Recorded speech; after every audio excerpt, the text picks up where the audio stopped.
Hello hi everyone, स्वागत है आप सभी का आज की इस वीडियो में। आज की इस वीडियो में मैं बात करने वाली हूँ कि इन 15 डेज यानी कि 12 से 14 दिनों में मैं क्या पढूं, कैसे पढूं कि मेरा एग्जाम क्लियर हो जाए। क्योंकि पढ़ते तो सब लोग हैं बट पास सब लोग नहीं होते। तो जो फेल होते होंगे उनसे कुछ तो मिस्टेक होती होगी, कुछ तो गलती होगी जिसकी वजह से वो फेल होते हैं। ऐसा तो है नहीं कि वे पढ़ते नहीं, पढ़ते तो वो लोग भी हैं जो 89 88 पे जाकर के टिक जाते हैं। बट कुछ तो गलती होती होगी जो उतने पे ही टिकते हैं, 2-4 नंबर की वजह से फेल हो जाते हैं। तो सबसे पहले मैं आपको बता दूं, आप कोई भी एग्जाम देने जाएं, चाहे सीटेट हो चाहे सुपरटेट हो, आप सीटेट पास होने के बाद बहुत सारे एग्जाम देंगे।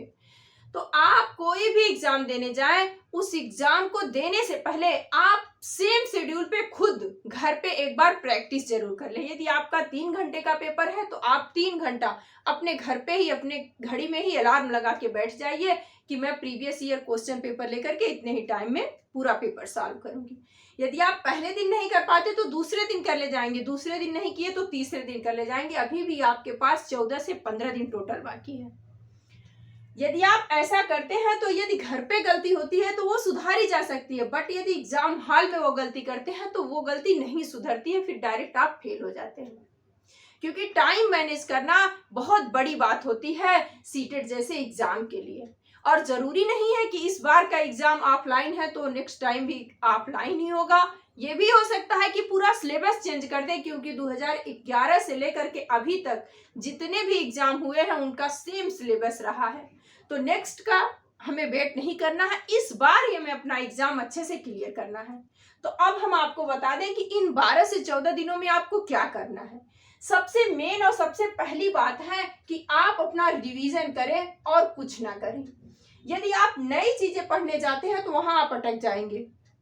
आपने इतना पढ़ा है और उसका यदि रिवीजन नहीं किया तो सब कुछ आपके लिए बेकार है। क्योंकि जब हम रिवीजन करते हैं तभी हमें पता चलता है कि क्या चीजें हमें याद है और क्या चीजें हम भूल गए। तो जो चीजें हम भूलेंगे उन्हें 1 से 2 बार और हम पढ़ सकते हैं, क्योंकि अभी भी हमारे पास 12 से 14 दिन का टाइम है। फिर है टाइम मैनेज करना सीखें कि आप एक सब्जेक्ट को 30 मिनट्स देते हैं तो दूसरे को उससे ज्यादा नहीं देंगे, उससे कम टाइम में ही करने की कोशिश करें। यदि 30 मिनट सीडीपी का है तो हम 30 मिनट में नहीं 28 मिनट में ही करने की कोशिश करेंगे, क्योंकि 2 मिनट 4 मिनट तो हमें हर सब्जेक्ट में बचाने हैं, क्योंकि हमें बाद में ओएमआर भी फिल करना है। फिर लिखा है हमने प्रैक्टिस करें। प्रैक्टिस आप कहां से करेंगे? सिर्फ जो सीटेट की वेबसाइट है वहां से जा करके प्रीवियस ईयर क्वेश्चन पेपर निकाल करके वहीं से प्रैक्टिस करेंगे, और किसी भी बुक से अनदर कहीं से भी नहीं करेंगे। और कौन से? जो 2020 से लेकर के 2024 तक हुए हैं, बस उन्हीं को ही। इन 15 दिनों में इतने अच्छे से प्रैक्टिस कर लें कि आप अपना टाइम पूरी तरह से मैनेज कर ले जाएं। यदि आप ये सारी चीजें कर लेते हैं ना तो आपके अंदर एक विश्वास जाग जाता है, और विश्वास जो होती है बहुत बड़ी चीज होती है। बहुत कुछ कर गुजरते हैं जिनको खुद पे विश्वास होता है। फिर लास्ट हमने लिखा है कॉन्सेप्ट अपना क्लियर रखें। ये ना हो कि आप इस सब्जेक्ट को पढ़ें उसमें भी बजे हैं, दूसरा सब्जेक्ट पढ़ रहे हैं वहां पे भी बजे हैं। जो चीजें आपको नहीं आती आप उसे 1 से 2 बार पढ़ें, 2 से 3 बार पढ़ें, बट जब तक आपका वो पूरा कॉन्सेप्ट क्लियर ना हो जाए तब तक आप दूसरे चैप्टर को ना टच करें। जिस सब्जेक्ट पे आपकी अच्छी पकड़ हो उन्हें तो आप करें ही, बट जो चीजें आपको नहीं आती है वहां पे भी आप ध्यान जरूर दें। अपना कॉन्सेप्ट आप पूरी तरह से क्लियर करें। अब हम आपको एक चीज और बता देते हैं कि आप जब एग्जाम हॉल में जाएं तो किस सब्जेक्ट को आप पहले करें कि आपका टाइम भी बचे और आप फेल भी ना हो।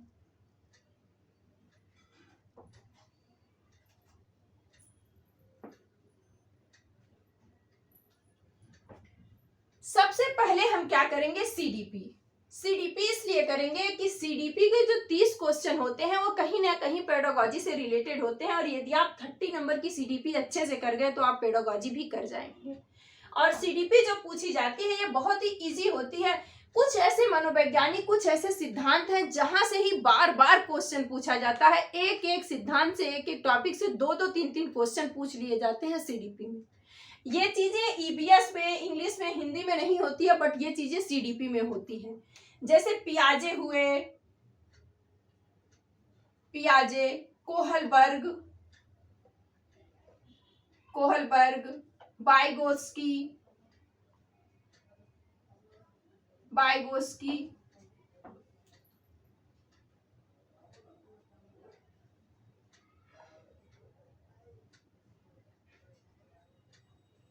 बाइगोस्की, हार्वर्ड गार्डनर, यहां सिर्फ मैं गार्डनर लिख रही हूं, हार्वर्ड गार्डनर। ये चारों ही ऐसे मनोवैज्ञानिक हैं जिनको यदि आप पढ़ लेते हैं तो कम से कम आप 7 से 8 नंबर इजीली गेन कर ले जाएंगे, क्योंकि इन एक एक थ्योरी से 2-2, 3-3 क्वेश्चन पूछे गए हैं। आप प्रीवियस ईयर क्वेश्चन पेपर उठा लीजिए, ज्यादा पीछे का नहीं, जो अगस्त में हुआ है और 21 जनवरी को हुआ, बस उन्हीं दोनों को टच करके आप देख सकते हैं।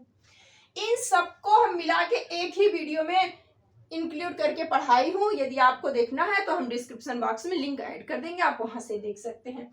फिर सामाजिकरण हुआ, लिंग हुआ और कुछ संज्ञान संयोग हुए, इंक्लूसिव एजुकेशन हुआ, लर्निंग डिसेबिलिटी हुई। ये ऐसे ऐसे चैप्टर है जो फिक्स है आने हैं और 100% आएंगे, तो इन सभी टॉपिक्स को आप जरूर पढ़ लें।